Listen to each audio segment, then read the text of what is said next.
Hafidullah, silakan. Assalamualaikum warahmatullahi wabarakatuh.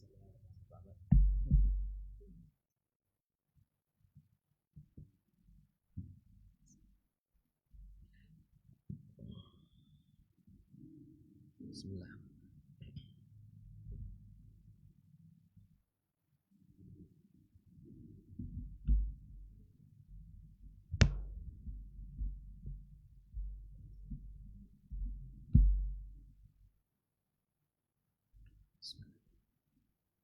Assalamualaikum warahmatullahi wabarakatuh.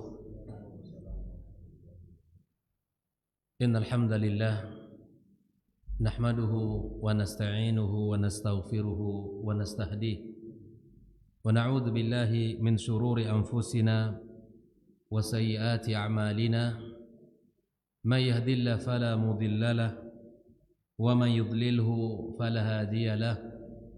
أشهد أن لا إله إلا الله وحده لا شريك له وأشهد أن محمدا عبده ورسوله بلغ الرسالة وأدى الأمانة وناصح الأمة وجاهد في الله حق جهاده فصلوات ربه وسلامه عليه. قال تعالى: يا أيها الذين آمنوا اتقوا الله حق تقاته ولا تموتن إلا وأنتم مسلمون. سبحانك لا علم لنا إلا ما علمتنا إنك أنت العليم الحكيم. أما بعد، معاشر المسلمين معاشر المسلمات الحاضرين والحاضرات, bapak-bapak, ibu-ibu, saudara-saudari, para pendengar Radio Rabbani 91,1 FM dimanapun berada. Alhamdulillah, kita bersyukur kepada Allah Subhanahu wa taala pada pagi ini kembali Allah berikan kepada kita kesempatan, usia serta kesehatan, sehingga pagi ini kembali kita bisa memulai hari kita dengan sesuatu yang baik, amal saleh, ibadah yang sangat agung. Lalu kemudian kita duduk sejenak belajar tafakuh dalam agama ini agar kehidupan kita semakin baik dan agar kehidupan kita semakin teratur sesuai dengan aturan-aturan Allah Subhanahu wa taala. Semoga Allah Subhanahu wa taala menerima amal saleh kita dan menjadikannya dalam catatan timbangan kebaikan kita di hari kiamat kelak. Salawat dan salam semoga senantiasa kita ucapkan pula untuk junjungan kita, kekasih kita Rasulullah sallallahu alaihi wasallam. Mudah-mudahan kita dikumpulkan bersamanya dan bersama para nabiyin, para siddiqin, para syuhada dan salihin. Mudah-mudahan Allah Subhanahu wa taala berikan pula kepada kita kesempatan untuk bisa meneguk akhir di telaganya nanti pada hari kiamat kelak. Kaum muslimin dan muslimat rahimakumullah, kita melanjutkan pembahasan tentang dosa-dosa yang dianggap sepele oleh sebagian kaum muslimin, bahwa di antara dosa-dosa yang dianggap sepele, pagi ini kita akan memasuki bagian yang ketiga, yaitu berjabat tangan dengan pasangan atau wanita yang bukan mahram. Baik itu laki-laki yang menyalami wanitanya atau wanita lain, atau wanita juga menjabat tangan kaum laki-laki, yang mana tidak ada hubungan dan tidak ada ikatan, dalam makna tidak ada mahram. Dalam artian di zaman kita seperti ini, banyak orang menganggap bahwa ini sebagai tradisi, apalagi misalnya di musim kita pulang kampung atau lebaran, masing-masing dengan mudah untuk menyalami, menjabat tangan orang-orang yang bukan mahram baginya. Laki-laki mudah saja untuk menyalami kaum wanita, dan kaum wanita pun menganggap itu adalah hal yang biasa. Bahkan sebagian ulama mengatakan bahwa menyentuh, bahkan berjabat tangan dengan wanita yang bukan mahram seakan lebih mudah daripada minum air. Padahal di dalam Islam Nabi kita sallallahu alaihi wasallam menyebutkan, andaikan kita perhatikan hadis yang mulia ini, Nabi alaihi salatu wasallam mengatakan, la ayyut'ana fi ra'si ahadikum bimikhyatin min hadidin khairun lahu min ayamussa imra'atan la tahillu lah. Sesungguhnya ditusuknya kepala seorang dari jarum yang terbuat dari besi. Ditusuk kepala kita ya, dari jarum yang terbuat dari besi, itu lebih baik bagi dia, lebih baik bagi dia daripada menyentuh wanita yang tidak halal baginya. Hadis ini diriwayatkan oleh Al-Imam At-Tabrani dalam Sahih Al-Jami'. Maka dari sini kita faham kaum muslim dan muslimat bahwa kita mesti menjaga, ya, mesti kita menjaga. Jangan sampai kita ya bersentuhan dengan wanita yang bukan mahram kita. Apalagi misalnya dengan alasan tadi berjabat tangan, dia itu adalah keluarga. Ya mungkin keluarga, tapi batasan keluarga itu ada. Ada yang mahram, ada yang bukan mahram baginya. Ya, misalnya sepupu dengan sepupu mahram apa tidak? Tidak mahram. Ya kan, tidak mahram. Tapi kemudian hal ini dianggap biasa karena mungkin main sejak kecil, ya kan, kemudian sahabat sejak kecil sehingga tumbuh sampai dewasa, seakan sudah menjadi keluarga, dan bahkan yang laki-laki menganggap dia adalah adiknya, yang perempuan menganggap ini adalah abangnya. Dalam posisi hubungan keluarga, iya, dia sepupu. Bahkan di dalam Islam boleh apa tidak sepupu menikah dengan sepupunya? Boleh, karena tidak mahram. Tapi kemudian ini dianggap biasa oleh sebagian kaum muslimin. Nah, oleh karena itu ikhwatul kiram rahimakumullah, lalu apa yang bisa membuat kita bisa menahan ini? Karena ilmu. Apa yang membuat kita bisa tidak menyentuh dia? Karena kita takut kepada Allah Subhanahu wa taala. Karena ancamannya bahwa ketika seseorang ditusuk kepalanya oleh jarum ya terbuat dari besi, itu lebih baik. Bayangkan, siapa yang mau kepalanya ditusuk ya oleh jarum terbuat dari besi? Bila mana itu pun terjadi pada diri seseorang, maka itu jauh lebih baik, kata Rasulullah sallallahu alaihi wasallam, daripada menyentuh tangan wanita yang bukan mahram. Nah, ini jadi ikhwatul kiram rahimakumullah, ternyata di dalam Islam ada batasannya. Di dalam Islam ada rambu-rambu yang mesti kita perhatikan. Nabi kita alaihi salatu wassalam mengatakan, al-ainani tazniyan, mata itu berzina. Wal yadani tazniyan, kedua tangan juga berzina. Warijlani tazniyan, kedua kaki juga berzina. Wal faraju yazniyan, maka kemudian kemaluan juga berzina. Nah, termasuklah bahwa di antara di antara zinanya tangan adalah menyentuh orang yang bukan mahram baginya. Jelas kaum muslimin dan muslimat rahimakumullah. Nah, panduan kita siapa ikhwal kiram? Ikutan kita siapa dalam bab ini adalah baginda kita sallallahu alaihi wasallam. Dia mengatakan tentang dirinya, inni la amussa aidin nisa, sesungguhnya saya tidak menyentuh tangan-tangan perempuan. Wa inni la usafihun nisa, dan saya tidak menyalami kaum wanita yang bukan mahramnya, maksudnya di sini.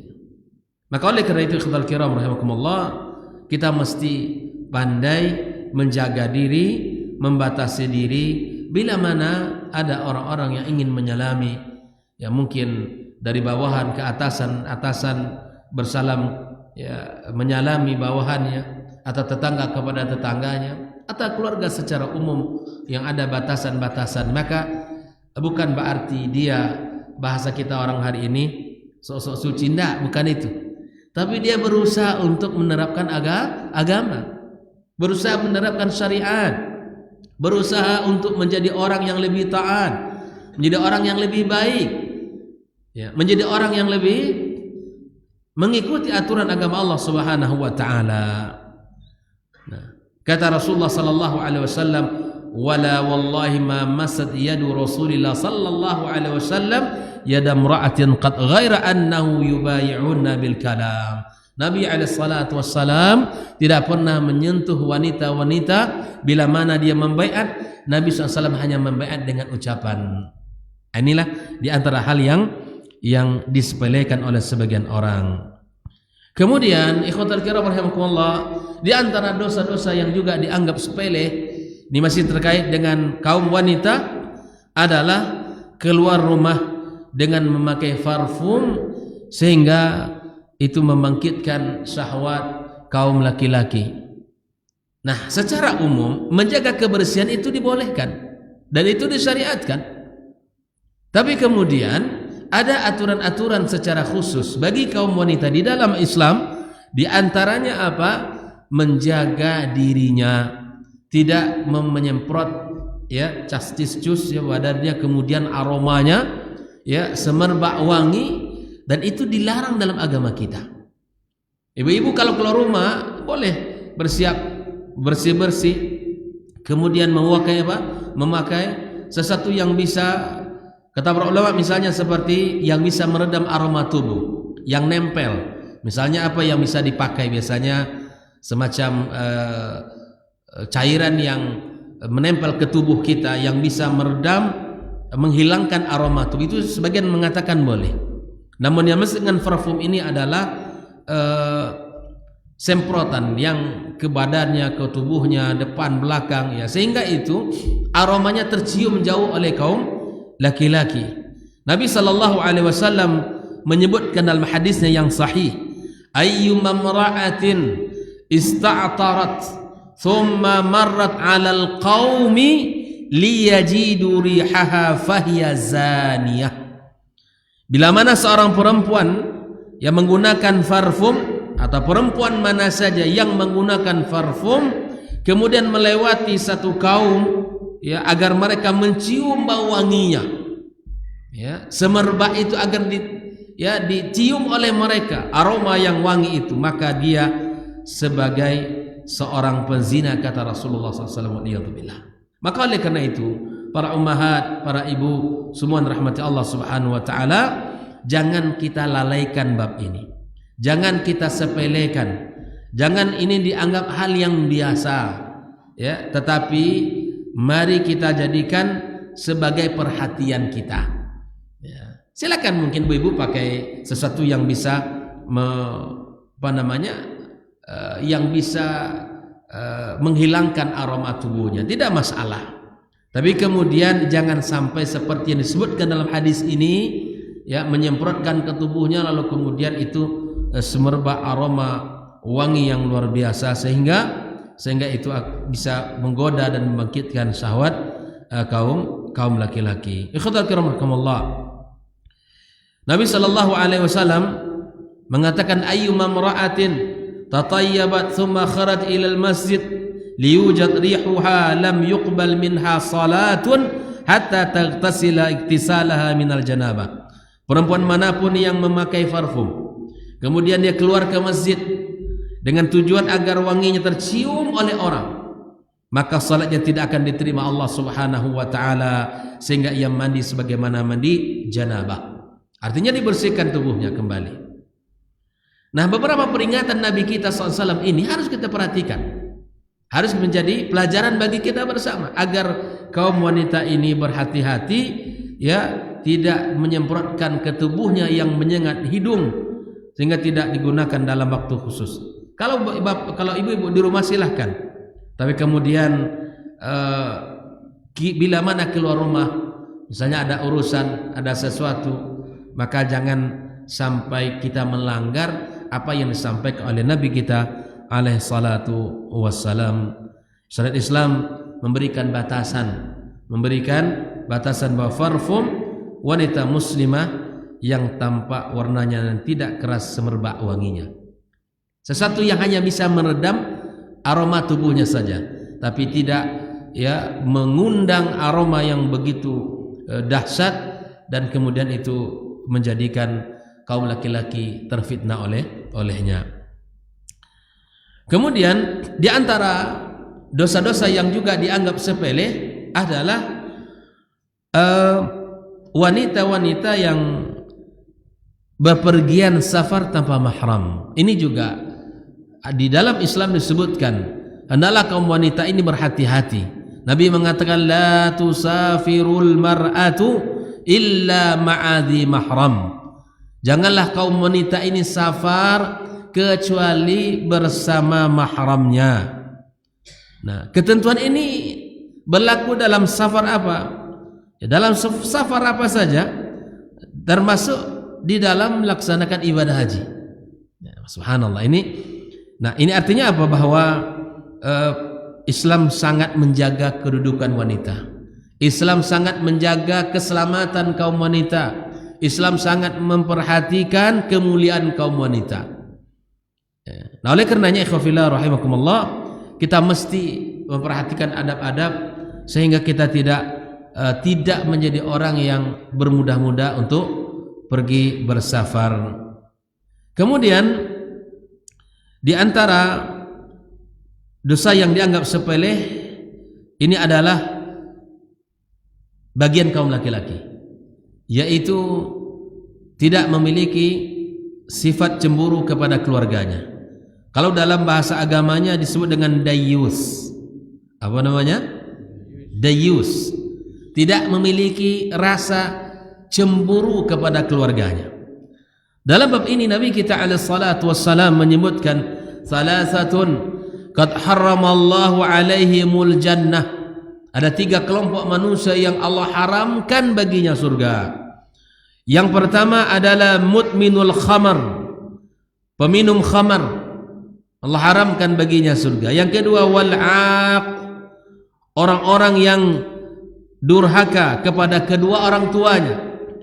Yang ketiga wadayyus alladhi yuqirru fi ahli al-khubuth, yaitu dayyus yang merelakan kekejian dalam keluarganya. Apa itu dayyus ikhwatal kiram?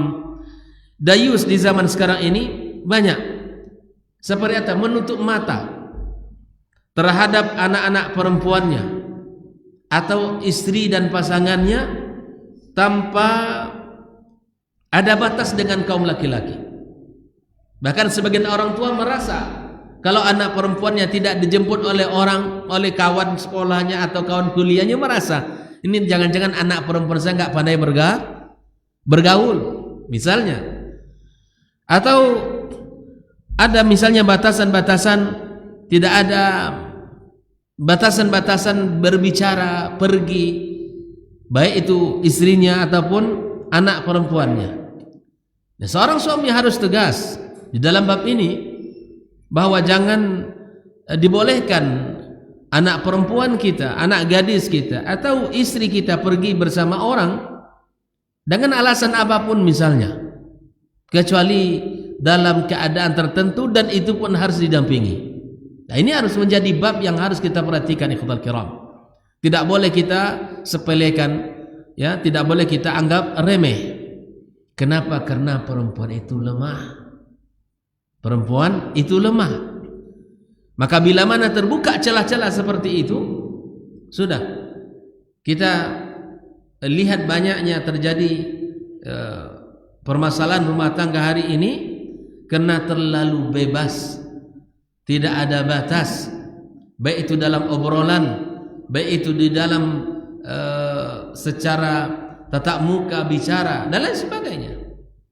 Maka bila mana dalam kehidupan kita ini, ya, kita dihadapkan dalam keadaan mungkin ibu-ibu bekerja atau mungkin punya aktivitas di luar rumah, maka tetap menjaga diri, tetap menjaga batasan-batasan. Tidak semua orang yang datang berbicara, ya, dilayani dengan panjang, dengan diskusi yang sangat luas, tidak, tapi batasi dirinya, jangan terlalu banyak untuk membuka ya ruang kepada orang-orang yang tidak mengerti dengan agamanya.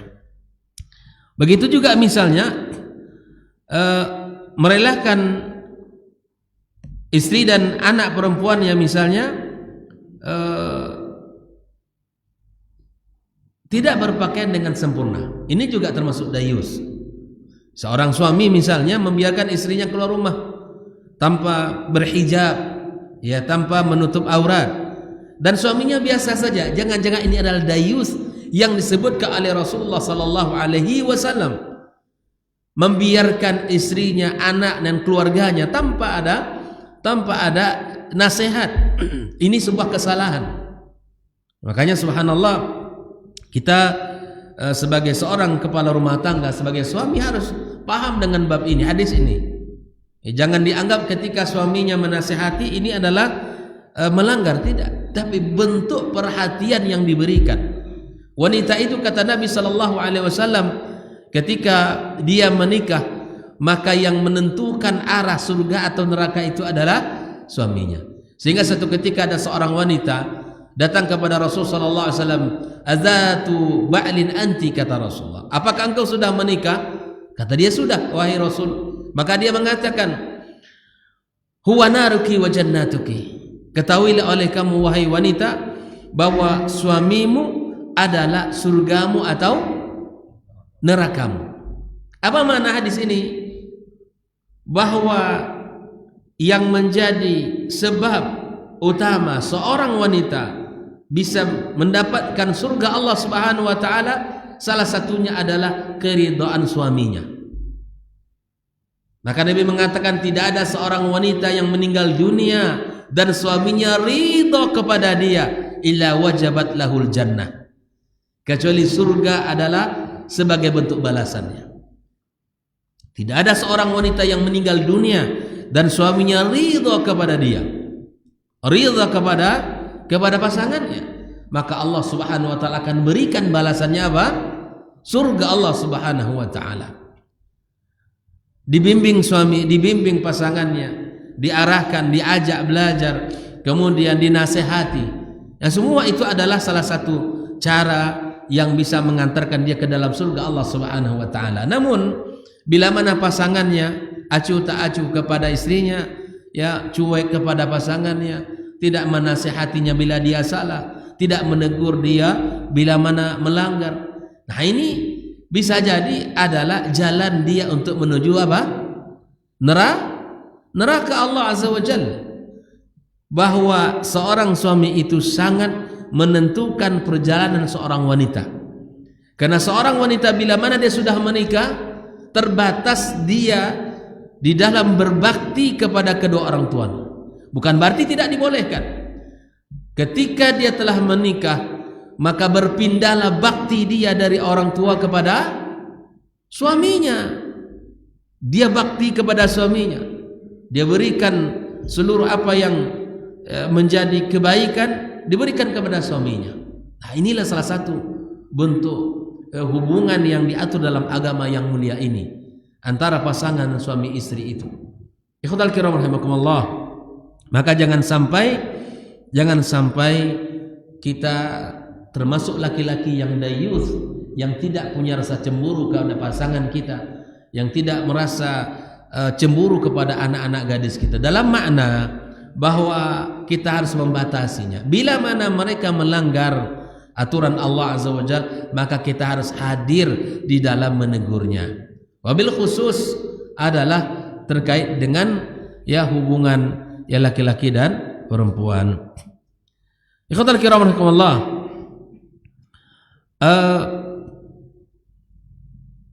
Di antara hal yang disepelekan orang adalah memalsukan nasab anak kepada selain ayahnya, pengingkaran ayah terhadap anak sendiri, dan ini hal yang berbeda. Pertama adalah ini kasus terjadi pada apa? Anak angkat. Hari ini banyak orang melakukan sesuatu yang dianggap sepele, tapi itu bukan sepele. Memalsukan misalnya nasab anak kepada selain ayahnya. Saya ingin sampaikan tentang hukum anak angkat. Anak angkat boleh apa tidak dalam Islam? Ada penjelasan dua kondisi. Bila mana mengangkat anak itu hanya dengan tujuan untuk, dalam artian membantu kehidupan dia, membiayai sekolahnya sampai dia menjadi orang yang bisa berdiri sendiri, dalam artian meringankan beban tugas biaya kehidupan, ya, hanya dalam pengasuhan, itu dibolehkan. Dalam makna anak angkat adalah memberikan pengasuhan, kasih sayang, kemudian karena orang tuanya telah meninggal atau keluarganya misalnya telah tiada, kita hadir mengangkat dia sebagai, menganggap dia anak dan kita sebagai orang tua, tetapi dalam bentuk pengasuhan sebagian ulama membolehkan. Tapi tetap saja kalau dia anak perempuan, kalau dia sudah balik nantinya, maka dengan bapak angkatnya itu tidak mahram. Tetap dia tidak boleh melihat aurat ayahnya, ayah angkat ataupun anak angkat perempuannya. Bila mana anak yang diangkat laki-laki, maka kalau anak sudah balik nanti, maka terhadap ibu angkatnya tetap dia tidak mahram. Kalau anak angkat dalam makna pengasuhan, dan itu dibolehkan. Namun anak angkat, ya, mohon maaf, kalau dia tidak punya keturunan, lalu kemudian dia cari anak entah di kampung mana, entah di keluarga mana, lalu itu diakui anak dia dan dinasabkan kepada dia, dibuatkan kartu akte kelahirannya Fulan ibn Fulan, dibuat nama anak itu, dibuatnya dia sebagai ayahnya, ya kan, dan diakui itu adalah anaknya. Ini tidak dibenarkan dalam agama kita, tidak boleh, ya, tidak dibolehkan dalam agama kita. Maka oleh karena itu Islam membatasi nasab ini, ya. Islam sangat memberikan perhatian besar di dalam nasab ini. Makanya subhanallah, bila mana seorang wanita bercerai, ya kan, baik itu ditinggal mati oleh suami atau dicerai hidup, ada masa idahnya. Ya. Kalau ditinggal hidup cerai oleh suami, berapa masa idahnya? Bu, kalau cerai 3 kali suci. Tapi kalau dia ditinggal mati oleh suami, berapa idahnya? 40 hari. 4 bulan 10 hari. Masalah mah 40 hari. 4 bulan Pak Mustafa mungkin ingatnya 40 aja, ya. 3 kali suci.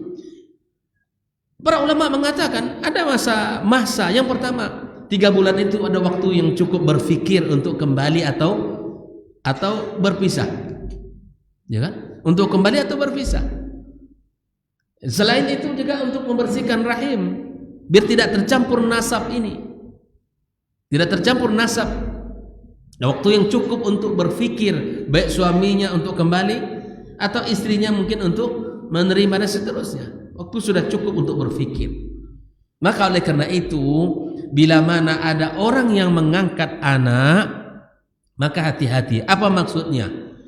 Kalau dalam bab pengasuhan misalnya diangkat anak ini, ya, maka sebagai ulama membolehkan untuk membantu biaya hidupnya, untuk membantu meringankan bebannya sampai dia mungkin nanti dari SD, SMP, SMA sampai kuliah dia biayai, itu tidak masalah di dalam makna pengasuhan.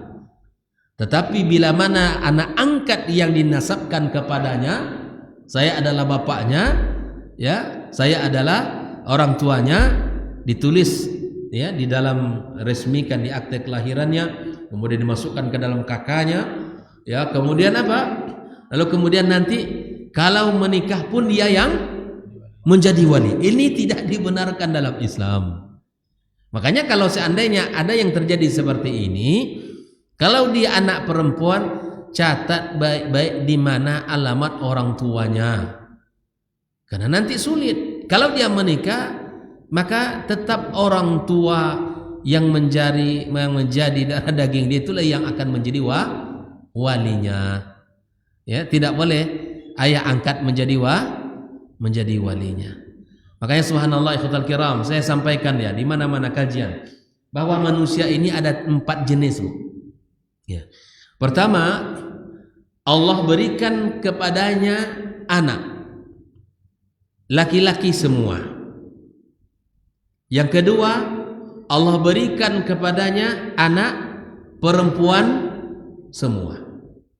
Yang ketiga, Allah berikan kepadanya anak laki-laki dan perempuan. Dan yang keempat, kata Allah, ada orang yang memang tidak Allah berikan keturunan. Ingat, ini ketetapan Allah. Ini bukan kehendak manusia. Semua kita ingin punya anak, tapi Allah yang menetapkan. Maka tidak ada istilahnya aib. Tidak ada. Allah yang menetapkan itu untuk dia. Bersabarlah. Maka kita sebagai keluarga, ya, jangan merendahkan dia, jangan menganggap dia ini dan itu, enggak. Tapi itu ketetapan Allah Subhanahu wa taala. Allah yang menentukan dia, bukan keinginan dia. Nah, kalau ditanya semua orang pasti ingin punya anak, ya paham? Tapi kemudian Allah yang menentukan, maka jangan dihina dia, jangan dikucilkan dia, jangan dianggap ini dan itu kepadanya. Terkadang orang subhanallah ya menganggap bahkan menjadi sebab terjadinya apa? Perceraian. Enggak punya anak. Maka bersabarlah. Ikhtiar dilakukan. Kalau memang ada kekurangan obat, datang kepada para ahlinya yang dalam bidangnya. Lalu kemudian kalau seandainya ya Allah izinkan dia punya anak, cukup seperti itu. Seorang anak yang mengingkari itu adalah ayah kandung. Ini tentu dosa besar. Dosa besar. Misalnya ini kasus terjadi perceraian antara apa? Antara mak dia dengan bapaknya. Akhirnya si anak ini tumbuh dalam pengasuhan ibunya sejak kecil sampai dia dewasa. Ketika dia sukses barangkali, punya harta, punya jabatan, dia orang hebat. Ayah yang hidup di sebuah desa yang jauh di sana, hidupnya sederhana. Datanglah ke kota menjenguk anaknya. Maka sang anak mengatakan, kamu bukan ayahku. Ini dosa besar. Ini dosa besar. Dan ini ada hal-hal yang mengundang murka Allah Subhanahu wa taala. Oleh itu khafillah, dalam sebuah hadis Nabi SAW mengatakan, manidda'a ila ghairi abihi wa huwa ya'lam fal jannatu alaihi haram. Ini dalilnya. Barang siapa yang mengaku bernasab kepada selain ayahnya sedang ia mengetahuinya, maka haram baginya surga. Jelas. Di sini Nabi mengatakan kepada kita bahwa berhati-hati dengan memanggil anak orang, jangan dipanggil anak kita. Nah, jelaskan ini adalah hanya hubungan yang sifatnya adalah pengasuhan. Tapi bila mana anak yang kita angkat tadi itu sudah dewasa, maka dia tetap tidak boleh menjadi terbuka auratnya, terlihat oleh ayahnya atau terlihat oleh ibunya. Baik.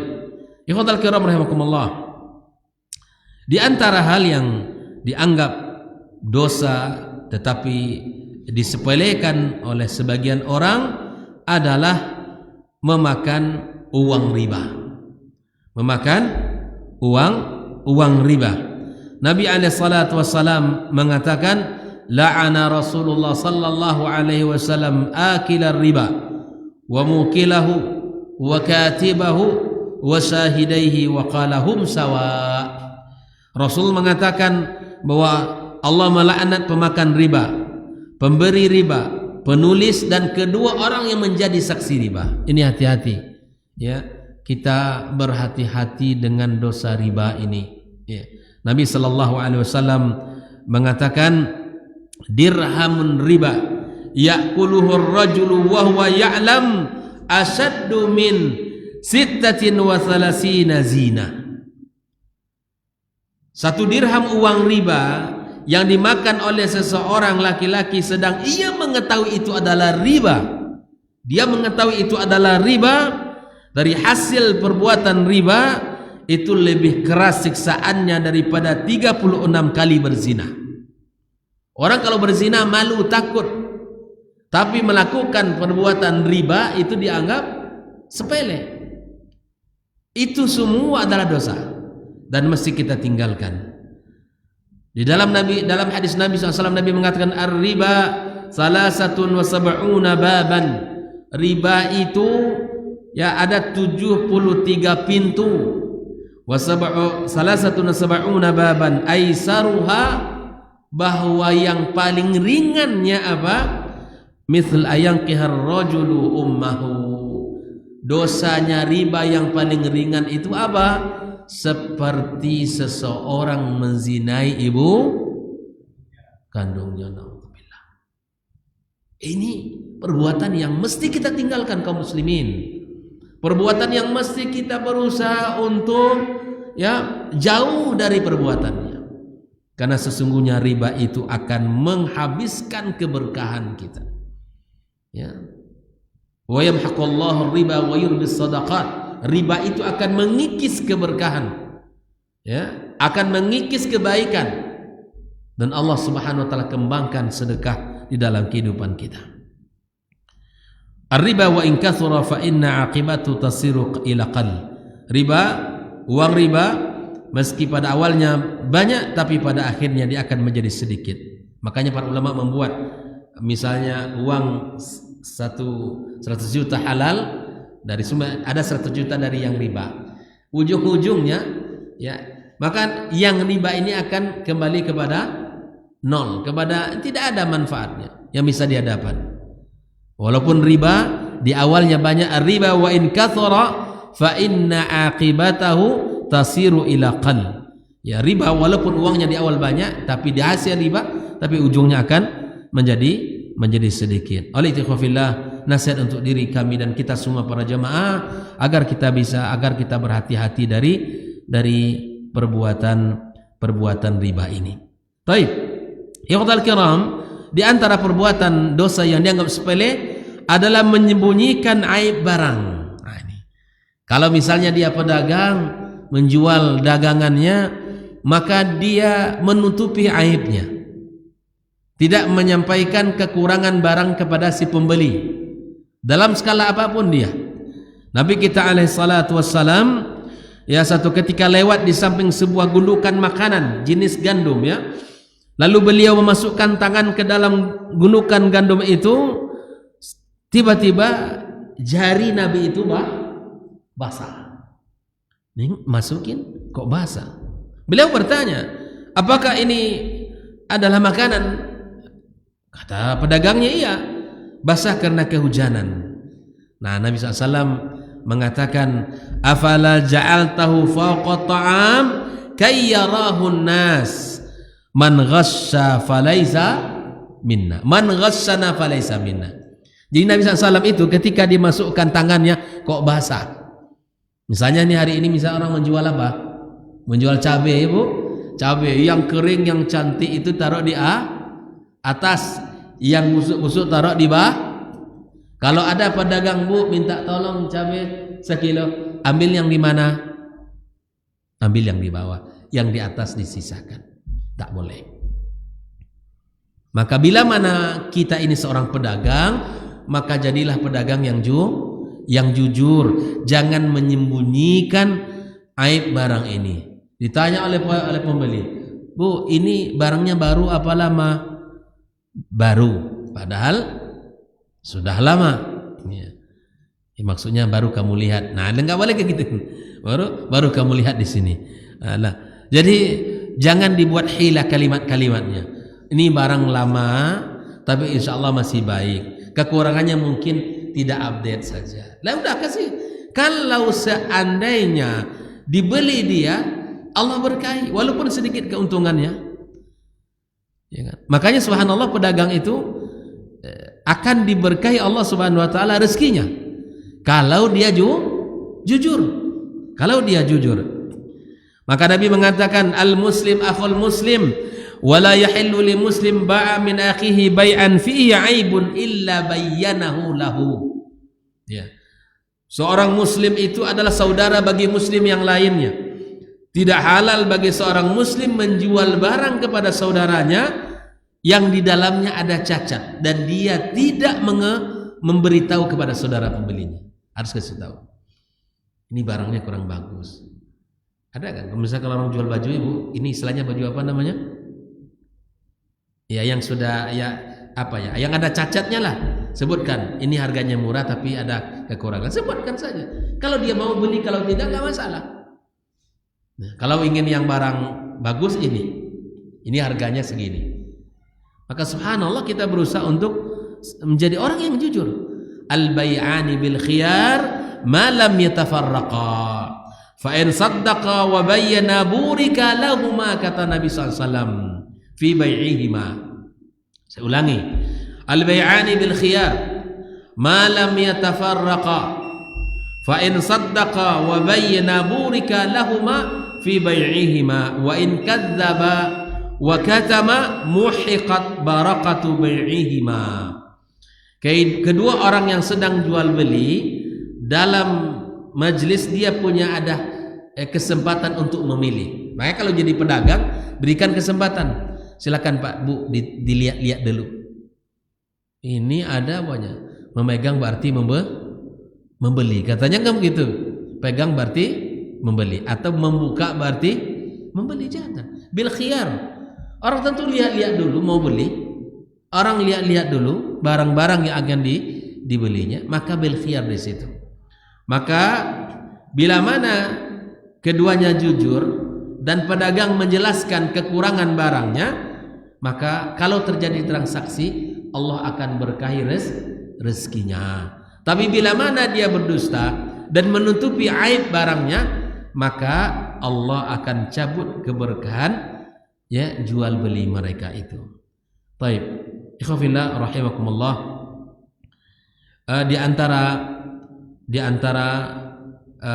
hal yang dianggap sepele, dosa-dosa dianggap sepele adalah disebutkan juga oleh para ulama adalah berjualan setelah azan kedua pada hari Jumat.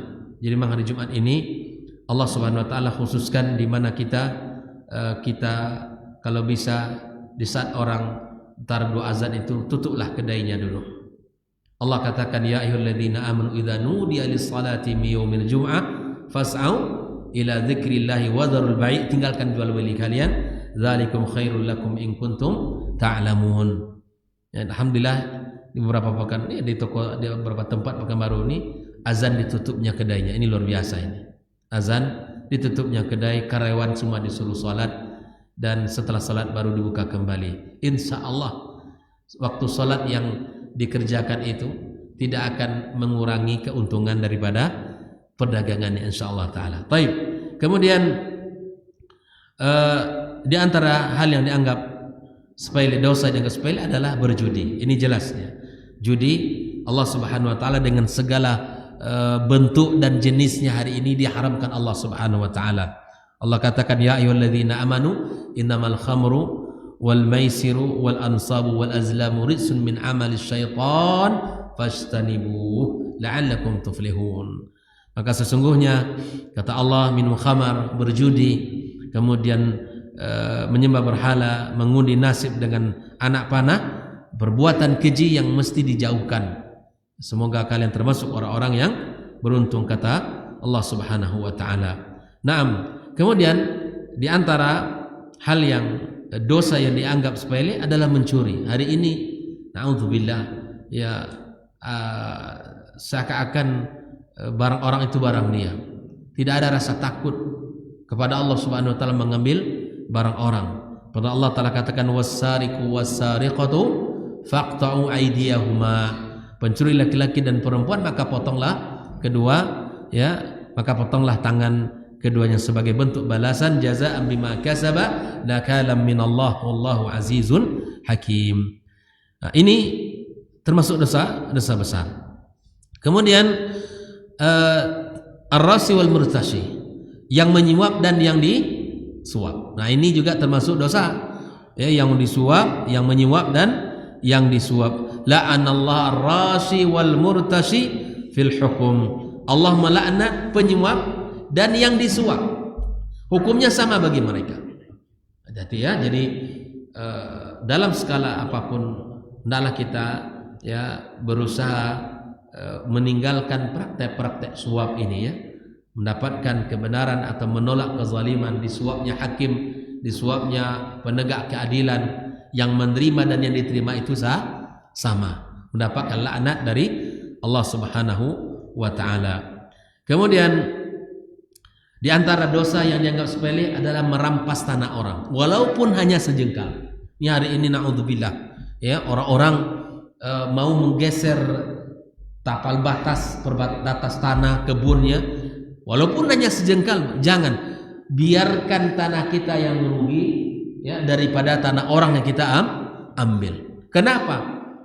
Mungkin secara nilai duniawi kita rugi, tapi nanti di hari kiamat kita akan dituntut oleh Allah Subhanahu wa taala.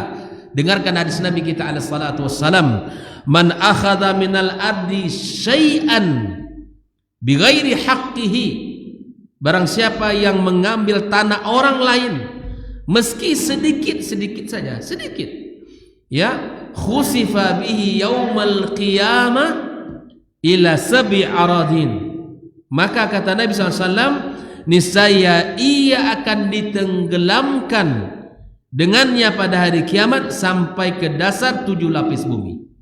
Sedikit cuman.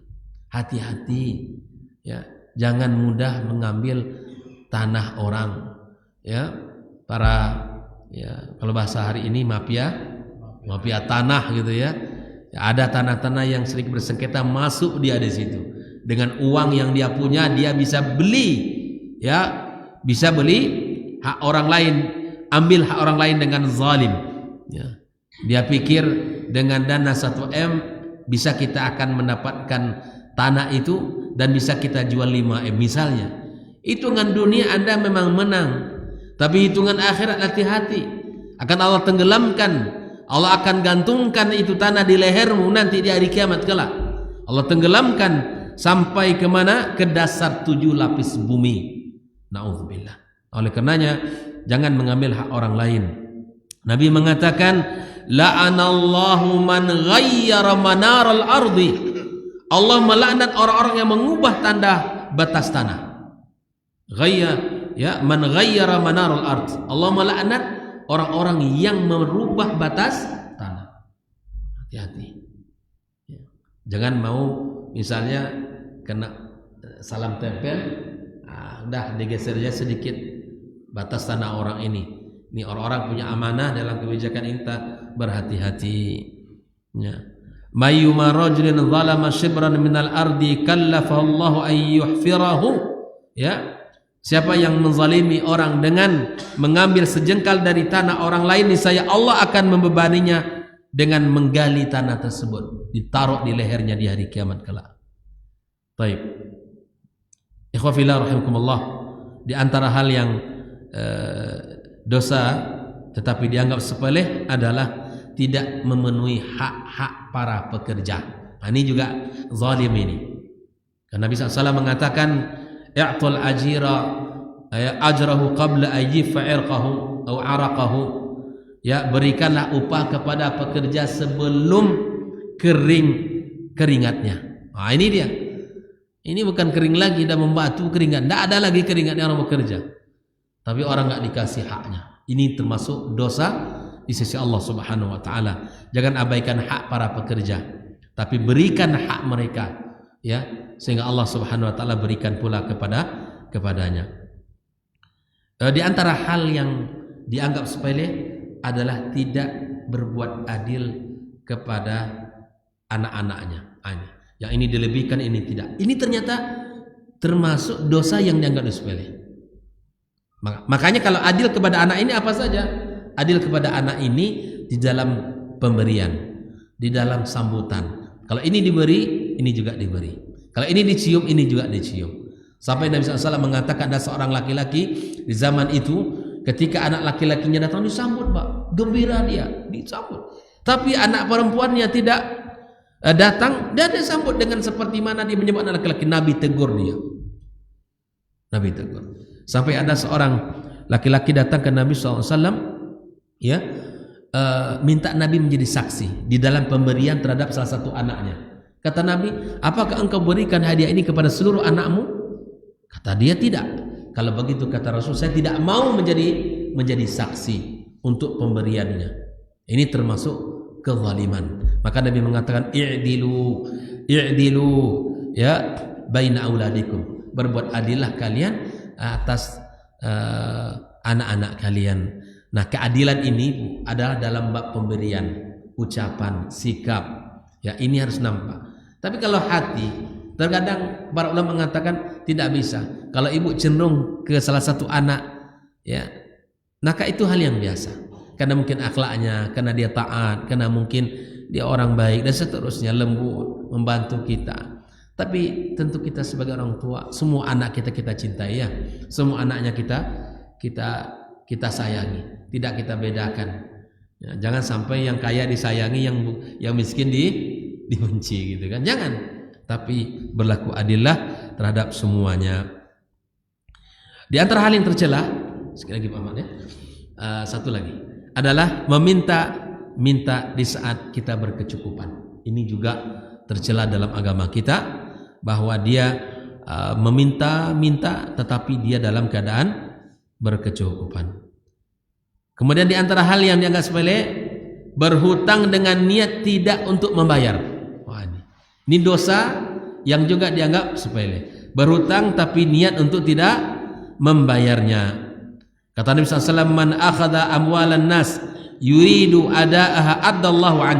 Barang siapa yang minjam, ya, berhutang kepada orang lain kemudian dia ingin melunasi, maka Allah akan lunasi. Wa man akhadha yuridu itlafaha atlafahu Allah. Barang siapa yang meminjam uang orang lain, berhutang kepada orang lain dengan niat untuk merugikannya, maka akan Allah rugikan dia. Nah, ini enggak boleh kita, ya. Yang terdosa yang sepelekan juga adalah memakan harta yang haram, dan sungguh sangat banyak, ya, harta yang haram itu macam-macam bentuknya dengan segala jenis dan keadaannya. Taib. Kemudian menggunakan bejana yang terbuat dari emas dan perak, hati-hati juga, ya, karena ini juga banyak orang-orang kaya, ya. Barang siapa yang makan dan minum di bejana yang terbuat dari perak dan emas, maka sungguh ia telah menggemuruhkan api jahanam dalam perutnya. Ini juga hati-hati, ibu-ibu, ya, di rumahnya. Kemudian di antara dosa yang sepele, kesaksian palsu. Jangan kita bersaksi dengan persaksian palsu, jangan. Ya, kalau diminta jadi saksi maka menjadi orang yang betul-betul jujur di dalam persaksian. Kalau tidak, jangan. Ya, karena itu dosa yang dianggap sepele. Wallahu taala alam.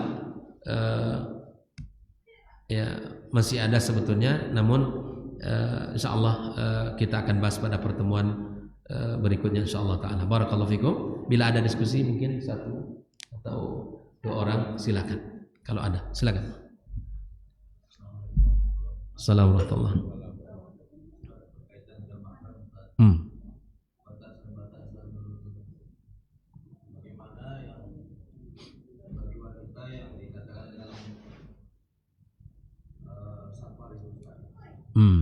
Baik. Nabi SAW melarang untuk bersafar itu, di antara batasannya adalah yaum wa lailah, perjalanan yang memakan waktu 1 hari dan satu malam. Ini memang menjadi ketegasan dari Nabi kita alaihi salatu wassalam, dan ilatnya jelas di sana, karena wanita ini lemah, dan wanita ini sangat mudah untuk dicelakai dan kemudian untuk dikerjakan orang. Maka di antara batasan yang waktunya adalah yaum wa lailah, safar 1 hari dan satu malam. Nah, bila mana berkurang dari ini, maka sebagian membolehkan. Maka kalau sudah safarnya 1 hari 1 malam, ya ini merupakan waktu yang panjang. Dia khawatirkan nanti dia akan mudah untuk diganggu atau dicederai ataupun disakiti dan dikhianati oleh banyak orang. Maka di sini harus menjadi ketegasan kita, yaumun wa lailah. Baik, itu ya. Barakallahu fikum. Terima kasih pada jemaah semua. Semoga Allah SWT pertemukan kita selalu dalam kebaikan. Wabillahi taufik. Wassalamualaikum warahmatullahi wabarakatuh.